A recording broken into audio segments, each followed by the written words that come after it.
Welcome to another episode of Sustainable Stories, where we are providing support for the industry right now, solar and energy storage industry, for mental health, well-being, and speaking with senior leaders in the industry about resilience strategies and what it's taken for them to get through challenging times, the highs and lows of one's career, and sharing that inspiration back to the community. Today we have Stefan Jarnason, who's the co-founder and CEO of Solar Analytics, an incredible organization that's really been at the forefront of technology advancements in the industry for 7 years now. Stefan's a well-known character within the industry, been in solar for 24 years, previously at technical director of Suntech, co-founder of the Inosi Foundation, which is a blockchain energy trading platform, previously at CSG Solar for several years. Stefan has an engineering background and a technical background. And I actually remember, Stefan, talking to you years ago when I set up Enphase Energy, microinverters in the country, and you were at Suntech, and just your involvement with microinverters back at Pacific Solar back in the 90s. And you let me know about all the work you guys had done a little bit well ahead of the curve, actually, of that technology. So welcome to the Sustainable Stories platform and interview series, and good to have you on, Stefan. Oh, thank you, Russell. It's good to be here. Yeah, thanks, mate. And look, this is a casual conversation, really, just about sharing with people right now stories from leaders around the industry, and really talking about mental health, wellness, resilience, and just what it's taken for people to get through tough times. Because we're all going through challenges right now, each and every one of us, around COVID-19, and just interested to hear your story. So I jumped straight into like my most burning questions, which is, how have you stayed in solar for 24 years through the highs and lows? It's been a long time. Look, I can't imagine being anywhere else. I think, when you're growing up, if you listen to the smart people, they'll tell you the thing that's important is to find work that you love. And, I've always enjoyed being an engineer, and I always enjoyed my work, but it was only really when I came to solar 24 years ago that I found my calling. It sounds a little bit preposterous, but it really was for me. I get to do challenging, exciting, technical and commercial work on something that deeply feeds my goal and vision of a sustainable society. Yeah, fantastic. I think that message resonates with a lot of people in the industry. It certainly does with myself. I mean, I also found my calling when I came to solar from an electrical and electronics background. And the unique thing about you, Stefan, is that you've always been seemingly pushing the boundaries somewhat. I mean, you've been on the cutting edge of technology and not willing to just kind of sit by the sidelines, but actually really push the boundaries. Where does that motivation come from? Look, I think with solar you have to. In the early days, go back 20 years ago, solar was seen by pretty well everyone as a fringe niche, far too expensive, greeny pastime, something for the greenies or the nerds. And really, we knew that in order to make solar cost competitive with bulk energy, which it needed to be to help change the world, we had to be on the leading edge. We had to have whole new technologies, or at least that's what we thought at the time. Turns out we were wrong. All we needed was persistence and incremental improvement of what we'd had for a decade. But yeah, look, I've spent probably 20 years on the bleeding edge, and several of those activities, that inverter, one of the world's first microinverters, plug-in power, was certainly one of those that bled out, shall we say. Yeah. And again, CSG Solar, I spent almost a decade working there with a group of some of the smartest, most talented, dedicated people I've ever met. And again, we couldn't make it work simply because we were just smashed by the incredible incremental advancement of crystalline silicon. Yeah. And yeah, so that's when I joined Suntech to join the winning team so we can make a difference. Yeah, I mean, he certainly did. I mean, Suntech was, I think at the time, like the world's largest, solar panel manufacturer there for quite some time. So it's interesting, I mean, because you've had some setbacks in your career, like just, through those projects not coming to fruition. which is really tough, maybe at Pacific or CSG. How did you deal with those setbacks and those perceived failures at the time? Um, well, I think with all of them, it's really important to take a view of what and why you're doing something. Mm. You know, um, I think So if I start with CSG, so I've been through quite a few um, adverse company events, shall we say? Mm. So with Pacific Solar, um, that morphed from Pacific Solar into CSG Solar. So Pacific Solar was funded by then Pacific Power, and Pacific Power said, "Okay, we're not going to fund it anymore." This is deep technological research on a thin film, new photovoltaic thin film module, and it still needed a lot of time and money. So we were able to. I wasn't part of the executive team there. I was one of the lead engineers, um, and the team I watched as the team was able to grapple with the management team was able to grapple with what they had to do and to find a new investor, which happened to be Q Cells, in fact. Mm. And so, we all transitioned to Germany and we set up all the engineers, myself, Renata, Jono, a whole bunch of other people who are still in the industry today, Yeah. went to Germany to set up a factory there to turn this pilot project from something that was producing foot square solar modules to meter square solar modules. Mm. So that, look, it's exciting, it's challenging. I think for me, the key is always just simply one of perseverance and what's the next step. Yeah. While it's important to reflect on the past um, and what lessons you can learn from that, it's equally important not to carry those baggages or to regret the decisions you made at the time with the information you had at the time. Yeah, I actually think that's crucial. I mean, I think you've really hit a nail on the head right there, because I think a lot of people, perhaps myself included, have some sort of rumination about the past, of like, geez, if I could have done this a little bit different, or maybe. But at the end of the day, we do the best that we can, and we learn from our mistakes along the way, and try not to make those same mistakes again. And then to learn and just grow it and move on and evolve. And obviously that's what you've done time and time again. I mean, you've evolved at every turn. Yeah, so for me, as a concrete example of that with CSG Solar, when we set a target of hitting a price point of $1.50 a watt Yep. for the panels, and at the time, crystalline silicon was $3 a watt. So we had our heads down, beavering away. By the time we looked up, we found that crystalline silicon had already hit $1.50 a watt and was about to bust through $1 a watt. And in fact, Right. within 6 months after that, it went well below $1 a watt, and it's now at 30 cents a watt or some ridiculous number. Yeah.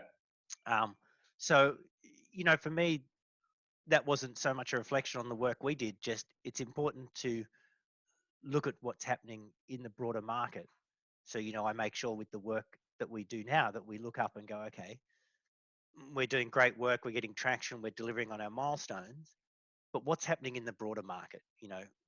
Formally look every 6 months or so or 3 months and go, okay, where's the broader market emerging? Are we still on the right track? Is there some new technology change that's changed things, or a regulatory change, or has some economic change that's meant we need to pivot and change direction? Yeah.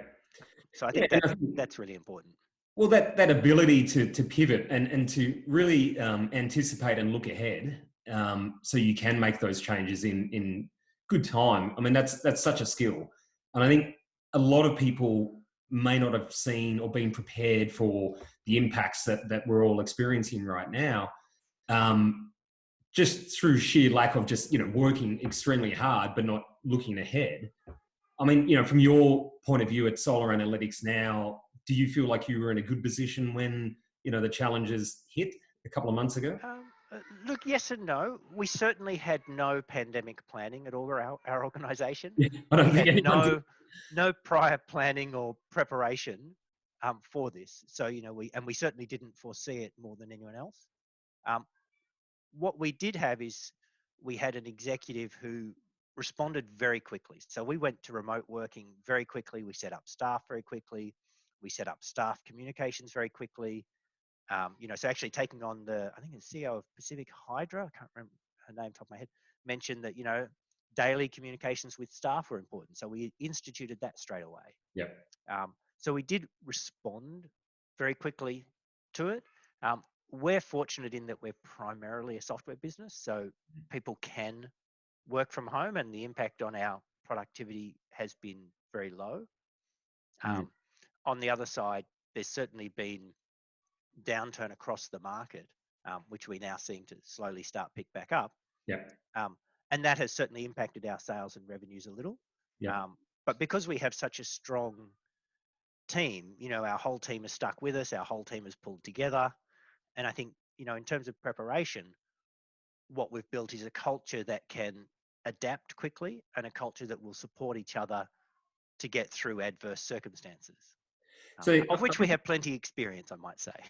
Well, through the adverse circumstances of the Yes. industry, yeah, absolutely. Well, the industry, ourselves, sometimes we've set lofty targets and fallen well short, and sometimes we've hit them. Yeah, so I'm interested in your culture and how you've created that, because your greatest strength are your people in any organization, and you've built up an amazing team. And how have you instilled in them the right kind of ethos and values and integrity that you wanted in a business? How did you distill that into your staff? I think a lot of that comes from my time at CSG Solar. So we had a really good team of people there, Renata and Dr. Jonathan Dorr, who's with us. And actually, we recently had someone join us as our principal engineer, Adrian Turner, who worked with us back at CSG Solar as well. So, when you work with exceptional people like that and with them, I think what's key is that myself and my 3 co-founders, this is not our first rodeo. Yeah. So we've been through together tough times. So we've forged that bond and trust. And that's really the key. So having a high level of trust in your senior staff is really the key in developing that sort of culture. Yep. And also, understanding, having kids and understanding that it's a marathon, not a sprint. Yeah. So, look, it's a choice. People will choose different cultures that work for their organization, and ours isn't necessarily the right one. Yep. I guess, it works for us. But the reason we've been able to establish it is because among the co-founders, as I say, we've been through 3 or 4 really tough periods together. So for us, it helps a lot that for us, it's not about the money and what we can get out of it personally. Yep. It's about what we're trying to deliver as a company. See, that's an incredible united front to have. You all know what true north is and what you're aiming for, and if you can have that, then that's extremely powerful. And often there is conflict within organizations because basically, people are pulling in different directions. But it seems like you're very well united. Well, we've got a compass, but I wouldn't say it always points true north. It's pretty wobbly. It's a bit hacked together at times, and at times I've certainly led us off into the wilderness heading east instead of north. Yeah. Probably even at times going south. Yeah. What we do have is, because we have a strong trust in each other, when we realize that's where we're going, or if someone points it out to me, or if I realize it, I'll go, oh, we were going in the wrong direction. I did lead us in the wrong direction. Yeah. How do we move back in the right direction? It's not a culture of finding blame. It's a culture of accepting responsibility and say, okay, from where we are today, what do we do now? Yeah. So with what we've learned, what do we do now?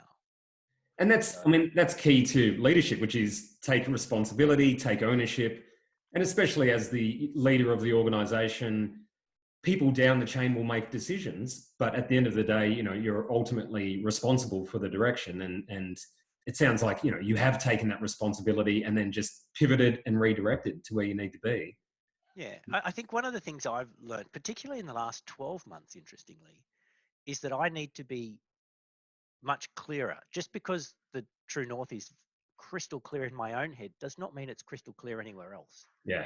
And so, clarity and repetition of what is true north and what our key objectives are is really important. And it's certainly something I've been trying to reiterate a lot with all staff over the last, particularly 6 months.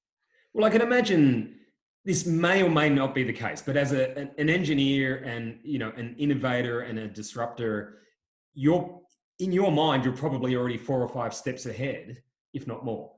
And being able to distill that information and the journey and what your vision is, it's a real skill and it's an art, and it's not always easy to break that down and take people on that journey with you. Yeah, definitely. And look, um, I remember I worked for a guy, Dr. Paul Basor, who was an exceptional engineer, one of the best engineers I've ever worked with by far, possibly one of the brightest men I know. Hmm. Certainly, he's up there in um, uh, Martin's class. What uh, Martin Green, that is, Martin Green. Professor Martin Green. Yeah, so he worked director from, he's our research director. One thing he said to me when I mentioned him, I thought he was I learned a lot of my management style from him. And he said, well, it's really very easy. What he does is he hires very smart and people who are good, and he doesn't have to give them much direction. Hmm. I took that away and I thought, well, if I want to do even better than that, what I need to do is hire people who are better than me. So Yeah. when I go to hire people, like, if you look at Dr. Jonathan Dorr, Adrian Turner, or Renata Regan, or Nigel Morris, or any of these people who, my CTO, John Laird, they're not just very good at what they do, they're miles better at what they do than I could ever be. Yeah. And that's the key, is Hmm. really hiring people who are exceptional and particularly smarter than I am. Well, and I would imagine, I've certainly been taught along the way that in a position such as yours, you don't have to be the smartest person in the room. You are the manager per se, or the CEO in your case, that actually wrangles these incredible minds together, and you put them together to create greatness. But you don't actually need to be the smartest person in the room, although there's a good chance that you are. But you don't. No. There's an absolutely zero chance I am in my office. In fact, I circulated to all staff. I send a daily update to staff, and I always end with something a bit humorous. And the one I did yesterday was a cartoon where a kid comes home with a bad report card, and his dad frowns at him. And the kid goes, "Oh, Dad, don't worry. I'm going to be a CEO. I'm just going to hire smart people. I don't need to be smart." But I think that resonates. I mean, the people that I admire the most often walk into a meeting or, surround when they go into a meeting with very smart people, bring in a sense of humility. Like, look, just break it down into simple terms here. I'm just a humble engineer, or I'm just a humble electrician, or whatever it might be. Just break it down to me into terms that I can understand. And then that sets people on fire to actually share all of their knowledge and wisdom and intelligence. It allows them to share on that level, and then you can Yeah, take it I, back. I have to admit I'm crap at being humble. So I don't think you're going to find that being an adjective my staff are going to use for me. Yeah, Um, but certainly it is really important to try and to ensure that you allow staff the space um, to deliver their best results. And yeah, and sometimes we get that wrong. We absolutely get that wrong.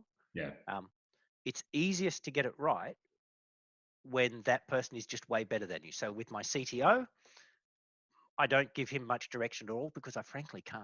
yeah, I describe the work he does as a big black box which magic stuff comes out of. yeah, So, so by doing that, by hiring people who are just so much better than you in their field, it really takes away that um, impetus to micromanage, I guess. yeah. But what about, I mean, you've gone through startup obviously several times, and it's a real challenge. Day dot for young businesses out there right now that are struggling, they don't have, venture capital that has been put into the business. They don't have the funds to hire the staff that they would like to. I mean, have you got any thoughts around just how to nurture a business from day one startup to actually build it into something great? Yeah, look, I think I learned a lot by doing all the wrong things. So when we first started out, fortunately, one of my co-founders, Valantis, he's now done an MBA at Stanford, and he worked at Boston Consulting Group and now at KKR. So he had a lot of exposure to um, this sort of thing, and he's naturally very commercially minded. Mm. So he counterbalanced my high engineering focus very well. But we made a vast number of mistakes. Like if I was doing it again, um, with what I know now, Mm. I'd do it completely differently. Yeah. Um, so I guess the important thing when you're first starting out a company is to figure out what you're trying to do. Mm. You know, are you simply trying to provide a job for you and your family? Um, or to provide, you know, for your family? Is that what you're trying to do? You know, in that case, you know, you might be a solar retailer who just wants to provide for your local community doing solar in Orange or something like that. Great, that's awesome. Then understand, okay, that's the sort of business you want. You're not looking to grow nationally. You just want to be the best local solar installer and do, you know, 6 or 7 jobs a week. Yeah. So having that idea of what you're trying to achieve, I think up front is really important, and understanding where your personal skills fit and what you need to be successful in that business. Mm. And I think one of the best things you can do, I think it comes from Nelson Bowles out of What Color Is Your Parachute, is um, find someone. So imagine I was setting up to be a solar retailer in Orange. The smartest thing I could do would be to ring up a dozen solar retailers in other areas that will never come to Orange, you know, Griffith or Tamworth or somewhere like that, and say, hey, can I buy you a case of Grange or whatever it is, a case of whatever it is, something, and take you out for lunch and pick your brain for an hour. I'm thinking of setting up um, here. I'm never going to be a competitor to you, but I'd love to learn all the stuff that you've learned. Yeah. You know, so pay them, take a day, go up there, pay them whatever you're going to pay them. Find something that is worthwhile to them. And you'll find that people like that are really willing to share what they've learned. Yeah. Yeah. and Absolutely. and then take it to heed. You know, probably one of the first things you're going to learn from them is it's a solar coaster. It's full of ups and downs. You're never going to get rich off it, but it's going to be a great and rewarding thing. And your customers, you know, you'll be doing a lot of good. You know, so making sure that what you're trying to achieve is aligned and learning from others who've done something similar. And I think that really is about having role models. So, you know, I like the role model mindset of actually seeking out role models that have gone before. So you know they've already tread that path before, they have the experience, and you know, downloading 10 years of experience into you, you know, in a day, I think is crucial. And I wonder, you know, reflecting on that, did you have role models growing up before you know, became engineer? Look, I did. I mean, I'm an engineer. My dad was an engineer, so he was clearly a role model, although his method of working was entirely different to mine. He was Mm. much more technical. I'm much more commercial or personal. Mm. So, you know, he was a technical genius, but his social interactions were, let's just say he was an Yeah. engineer. um, so, so he's certainly one. But, you know, I didn't really have any role models who I said, I want to be like that person. Yeah. I took bits from different people, be they my friends, you know, David Suzuki. Mm. There's a lot of people, Peter Garrett, a lot of people who I saw doing things that I found quite inspiring or in an inspiring way. Mm. And I would take from them, oh, okay, you know, that's what I like about what they do. I wonder how I can incorporate that into my own Mm. life, which will be different. I mean, were you as driven then as you are now? Like, were you always an A-type driven personality? I don't even know that I would call myself an A-type driven personality. Mm. I'm perseverant. Yeah. Like I like to complete things. Um, I work fairly hard, as many people do, but I don't walk into a room and have to be the loudest voice. Mm. I'm not. I don't know if I would call myself an A-type personality in that regard, um, but I definitely I'm a doer. Yeah. And I guess I look for that in my staff as well. Even every single one of my managers, I tell them, you are not a manager.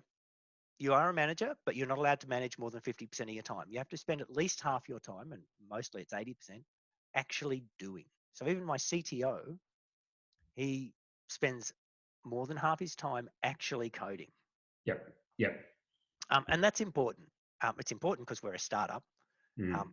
and it's important because that, that's the sort of person I want to hire.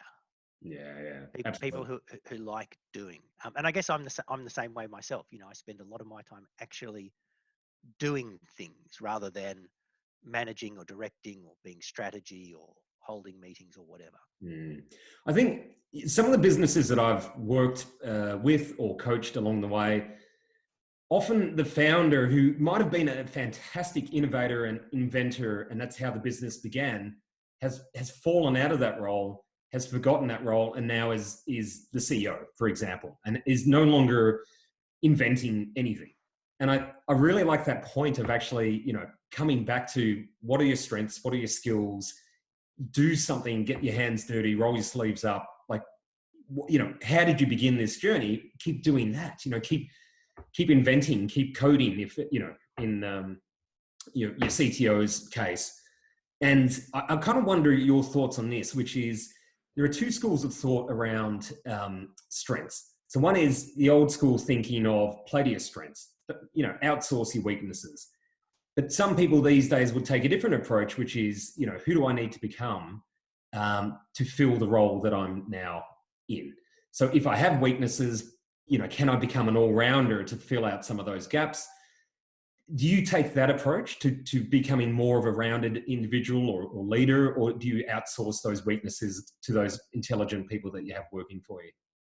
So my advice to anyone, and including myself, would always be to do the thing you love. Spend all your time and efforts on doing better and getting better at the thing you love. And whether that's coding or engineering or managing people, do that. So that, and then ask that second question of, what do I need to do? Who do I need to become to be better at the role I want to do? Not necessarily better at the role I'm in today, but better at the role I want to do.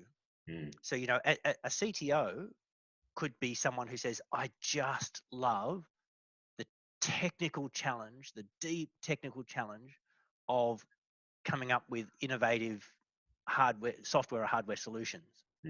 That's what really fires me up. Then you should do that.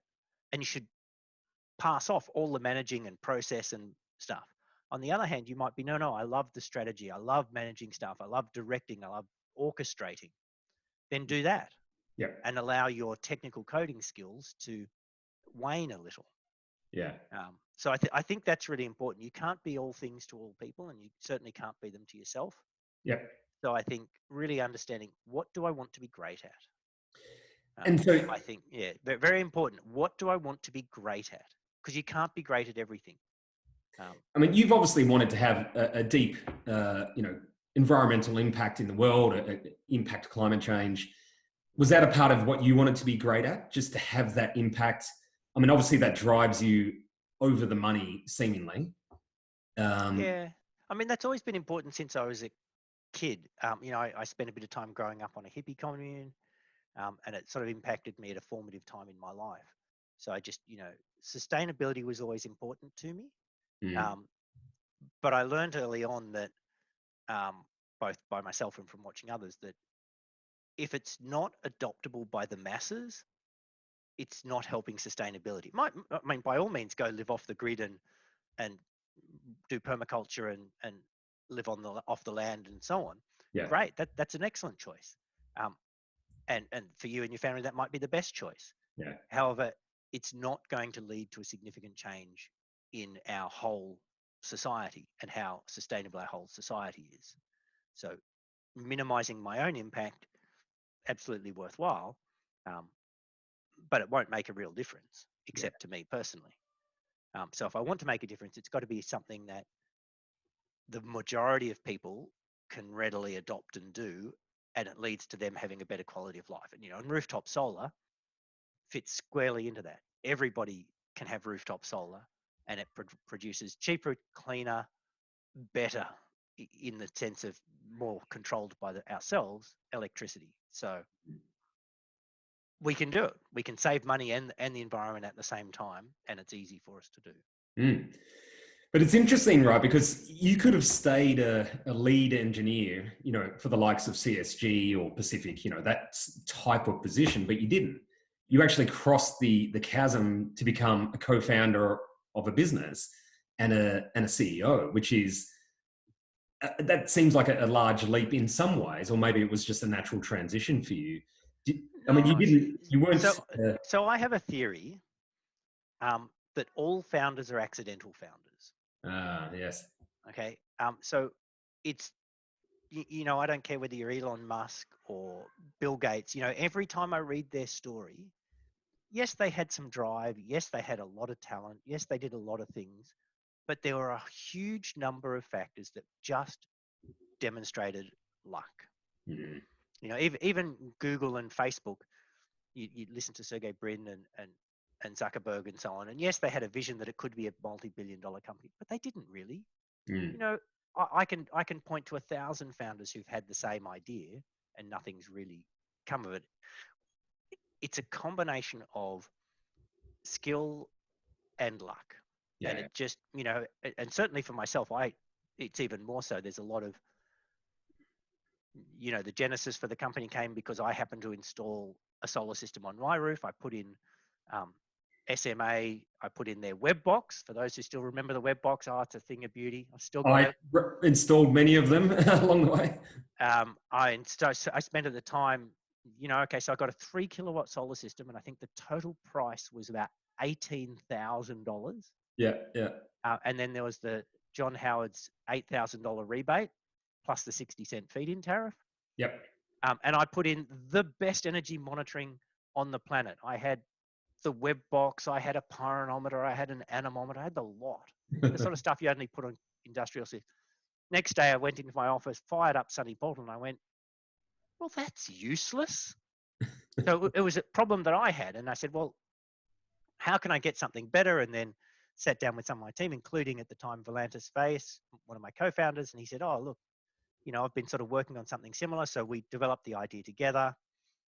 John Laird came in, Renata Egan, who was head of research at CSG Solar at the time, came in. So there was a lot of, I happened to be working in that industry. I happened to put a solar system on my roof. I happened to have the skills to know what it did.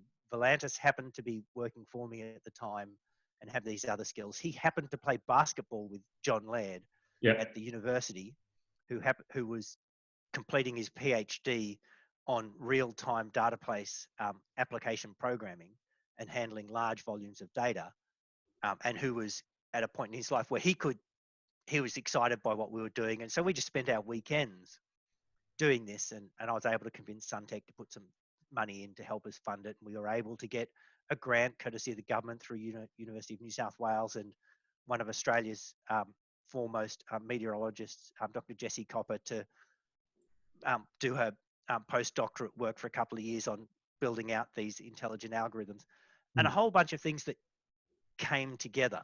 Yeah. Now, it's not how every startup founds, but every successful startup that I've heard has those series of things where the right people came together. It's not a case of a founder sits down and says, oh, I want to start a company. I want to do this. Here's how I'm going to do it. I'm going to put an ad out for these people and do these things. There's a lot of happenstance along the way. Absolutely. And I remember there was, Steve Wozniak, Apple, basically said, something similar, which was just focus on a point of friction in your own life, like something that's not quite working. In your case, the SMA web box and the egg cup anemometer and all that kind of stuff that wasn't quite delivering how you wanted it, to do. It was a point of friction. And I mean, he said the same thing, you just have something in your own world that's, you think we could do something better there, like it's not working how I would like it to work. And and then all of a sudden doors open, people appear, the friend that's playing basketball says, I could help. And it's incredible how it takes off. I've seen that time and time again. Yeah. And it's certainly, I mean, a couple of things illustrate to me is that the advantage of privilege. So, I'm, educated, white, with this circle of friends and acquaintances who are also educated and successful. So it's relatively easy for me. Mm. So I have a lot of advantages there with my time in the industry and where I grew up and that sort of thing. So, I think it's important to acknowledge those. Yeah. I'm not here just through dint of my own hard work. Yeah. There's a lot of fortune that goes into that. And I think the second thing for me is that it took me a very long time to learn the importance of customers. It sounds silly having been in business for over 20 years, but really understanding when you're in a startup, what is the customer problem you're solving, and how important is that problem for them to have it solved? Absolutely. Well, often we have a perception that there is a problem to be solved because we think it's a problem, but the customer, it's not actually an issue for them, and we need the voice of the customer to come in and Yeah, rewrite look, it. for the first, we started working on the tech in 2011. We founded in 2013. We got funded in 2015. At the end of 2014, it wasn't until midway through 2015 that we actually started listening to the customers and going, oh, so this thing we've spent 6 years building, they don't actually want. What they want is something related, but quite different. Yeah. So so there was a big learning path for me around dealing with consumers and software and so on. Definitely it's a whole new field for me. And it's interesting, right? Because I personally have friends that lecture on entrepreneurship at Melbourne University or wherever it might be, and the thinking has shifted now to just get like this minimum viable product that can be so simplistic. It literally could just be a spreadsheet out to your customers and test it early to see if that's what they actually want, as opposed to building the flashy website and the flashy product with all the plugins, and just get it out early. And it can be hokey, doesn't matter what it looks like, but just get it in someone's hands so they can give you some feedback like as soon as possible. Yeah, what we've learned is a little bit different to that. So what we've learned is the key word out of the MVP, minimum viable product, is viable. And too many times we and others have used minimum. And if you give someone a minimum product, it's not going to have any real success. So what we discovered was two things are really important. And so we use the whole ideation design methodology, which is if we come up with an idea, we understand that we empathize first with the customer and understand what their problem is. We dig into that and we really try and spend the time understanding what the problem is that we're trying to provide a solution to. Yeah. So we have to understand how and why it's a problem for them. Then we ideate about what it can be like. And then we come back to a very small group of customers. And in a design sprint, you'll only go to 5 customers. But you will bring them in, you'll offer them incentive, and you'll have a good couple of hours with them where you will go through this mock-up with them, which has been, as you say, very quick to do. But you're taking them through, if we gave you this and giving them something real and concrete, how would you use it? How could you use it? Is it solving your problem? How do you feel about it?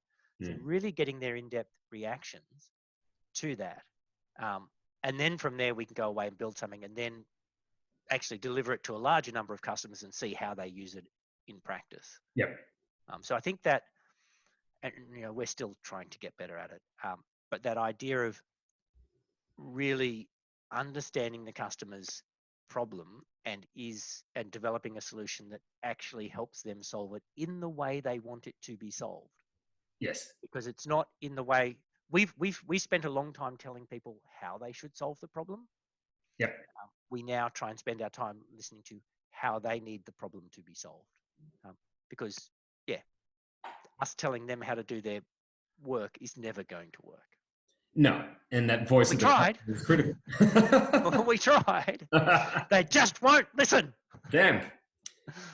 I'm interested now, because you've obviously had to develop your mental health and your well-being to be able to cope with some of these stresses of the challenges and the trials and tribulations of being in startup and having your own business and working on these incredible projects. Is there anything in particular that you do to cultivate that healthy mindset?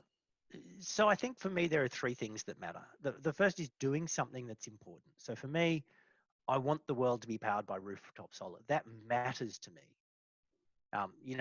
If I go to my grave and people say, oh, he was a real pioneer in getting rooftop solar ubiquitous, that'll make me feel good. right? So it's got to matter. The second thing is it really helps if you're an optimist. Fundamentally, everything we do has a very real chance of failure. And if you're a pessimist, it's going to be tough. If you're an optimist, though, and at times I'm stupidly optimist, and I have a few key staff who I often go to, and I say, look, give me the real view, will you? I encourage them to try and shoot it down. But I think being an optimist is really beneficial, and almost all of the founders, the successful ones particularly that I've talked to, have been unrealistically optimistic. And I think that's good. And and when you fail, that you don't. The third part of that is that when you inevitably don't succeed on many of the things that you will try, we've had far more successes than failures. Don't take it personally. Yeah. Don't, I really try not to take things, I failed because I was crap at it. I go, okay, well, it failed because, I could have done this better. I could have, but okay, what else can work? What else can work? Yeah. So I think that optimism combined with perseverance is really the key to mental health. Well, I guess mental health, it's not taking it personally. Yeah, absolutely. I mean, personally, in my own career, I feel like I've gone through some real highs and lows, and hence why I'm so motivated to even have this series in the first place. And when I've gone through some of those low periods, I think it has been because I've taken it very personally and felt like a failure. And then I had to go on the whole journey of uncovering and discovering what is failure. I mean, if you've learned from it and you've grown, it's not a failure. It's actually a blessing, in your own life. So if you can take that and be an optimist and learn from it and grow, then I think it's a very positive thing. Yeah, and I think also for me, it's also understanding the motivation why you did something and what else matters in life. So, I spent a decade working on this thin film technology that's now totally dead in the water. Yeah. I don't see that as a wasted period. Absolutely, I picked the wrong thing to work on, and if I had have worked on something else, it would have been better. But I didn't know that at the time. And over the same period, I raised two fantastic children and had lots of great times, and all those other things. And I was working on the right thing and doing the right things, and I learned all these skills, which are benefiting me now, even though I didn't know it at the time. So I think it's really important to reflect on those. And if I end up at the end of my life looking back at my career and saying every single job I ever had was a failure, like none of it delivered a huge benefit to society, again, that's okay. I gave it everything, and I still had a good life. So well, I think keeping those things in perspective is good, and understanding. I think understanding that while we have a lot of control over our lives, there is always an element of fate that's outside our control. Absolutely. I mean, everyone wants a certain level of certainty, but actually, if you don't have uncertainty and variety, and then you actually lose the spark for life, and it's just a natural part of life that many people try and avoid. That life is incredibly uncertain. I mean, yes, some people saw a pandemic coming. Most of us didn't. Some people, predicted certain highs and lows within on the solar coaster, feed-in tariff changes or governmental changes, and many didn't. And it's been able to take that. It's not personal, pivot, move on. It's not a failure. Do the best that you can and be content with that. But I mean, you seem to have like this great contentment because of that fantastic attitude. I mean, which is, I think, a lot of people struggle with. Yeah, and I think you want to be an optimist, but be realistic about what you can and can't do, and it's something I struggle with. And certainly, the way I deal with a stressful situation is, I can remember an old boss of mine, David Hogg. We came back. This is back in the late '90s, maybe early 2000s. There was a huge hailstorm, and our entire manufacturing facility was riddled with water and hail. Wow. So the entire place was shut down. It was a complete disaster. Yeah. And when I turned up, I dropped my kids at school, and so I got to work a bit late that day. I came to it because I hadn't realized this had happened overnight. And he was out there sweeping up water with a broom. And I said, David, what are you doing? And he stopped, he leaned on the broom, he said, right now I'm not exactly sure what to do, so I'm just doing the first thing useful while my brain catches up. Yeah. Yeah. And I remember that is that uh, do something rather than nothing. Yeah. Give yourself time to make a plan, but do something. Doing the wrong thing with commitment will get a better result than taking ages to decide on the right thing and then doing it. Absolutely. And just, yeah, taking the very next step. Yeah, take the next step. You know, it's great to have 3 and 5 year plans, but if you can't take the next step now, you know, what's the next week? What's the next 4 weeks? Then you get overwhelmed anyway. Yeah, I've never seen a 5-year plan come to fruition, or a 3-year Exactly. plan. Exactly. I'm interested, Stefan, in, you know, when you get up in the morning, are there any habits and routines or rituals that get you into the right headspace for the day ahead? I mean, you've got kids, you know, you've got a partner. Um, it's very hard to also switch off as a co-founder of a business, as a CEO, you know, Oh, often. that's easy. That I Really? handle that one really easy. I just don't. I don't switch off. I Ah, never switch yeah, off. yeah. I literally never switch off. And I think most of the founders I talk to, it's the same. Well, it's Doesn't matter integration. whether I'm exercising or playing with the kids, I'm still thinking about I think the key to that is to not struggle against it. You know, like a lot of people talk about work-life balance, which seems like either one or the other, but it's actually about integration. You know, if you have to give someone a, you know, do some work on a Saturday or a Sunday, and then you can still get out and kick the soccer ball with the kids, that's a pretty sweet life. it. Yeah. And I mean, on the other side, I never switch off as a dad either. Yeah. Like, I'm always thinking about my kids as a dad. Like it's just part of it. So, you do need to have that balance. And I've certainly at times got that balance wrong. Usually on the side of too much work, not enough family. Yeah. But I think, you just, and everyone will have their own level and what it means and so on. And, there are times when working hard is okay. And there are times when, taking a break is good. And I think, Mm. it differs for different people. For me personally, I sometimes go um, camping remotely with a mate, and we go somewhere with no phone connection. We just hike out for a few days Yep. and camp, and the physical exercise and the lack of screens is probably good. But by the time I get back, I'm like, come on, I want to be doing. I want Yeah. to be. It's just how I'm genetically made up. Is I like to do something. Does that wake you up at 3 in the morning with ideas running through your head? No, I'm a good sleeper. So, and do you do anything when you get up in the morning to set yourself up for the day, to organize yourself? Not really. Lately, I've started going for a short walk. I get up, around sunrise, go for a little walk with the dog, come back. Kind of, yeah, yeah. I don't have a particular routine. No.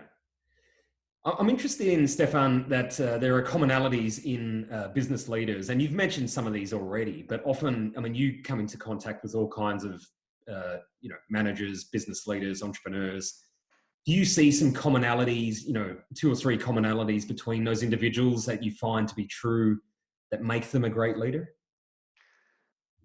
Um, Look, I mean, in terms of great leaders, I think there's a highly variable level of leaders. Certainly, the successful leaders that I see have a few key traits. The first is that they're quite driven to succeed. So they are, you know, they really do put in a significant amount of work and effort and attention to detail and so on.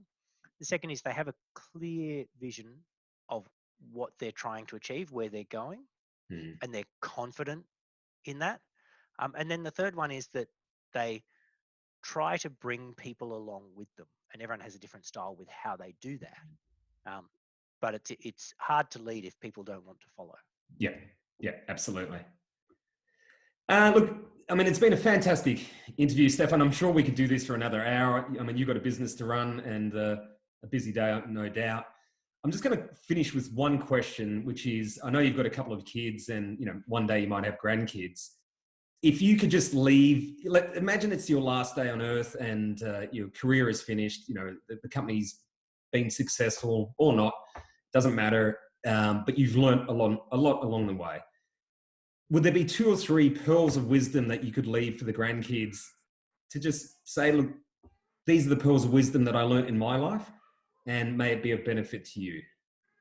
Yeah, I just nut it down to one: do the thing you enjoy. Yeah. You know, make your work life a pleasure. You know, I can't think of anything. It doesn't matter for the last, you know, ever since I've been at work. No, I had a couple of jobs I did not like going to work, but you know, whether I was a bartender or work at the State Theatre or solar analytics or prior at Suntech, I would wake up and I would want to go to work. Mm. You know, it just, yeah, I enjoyed work. I got satisfaction from it. I got challenged from it. I liked interacting with people. It it gave me purpose and meaning.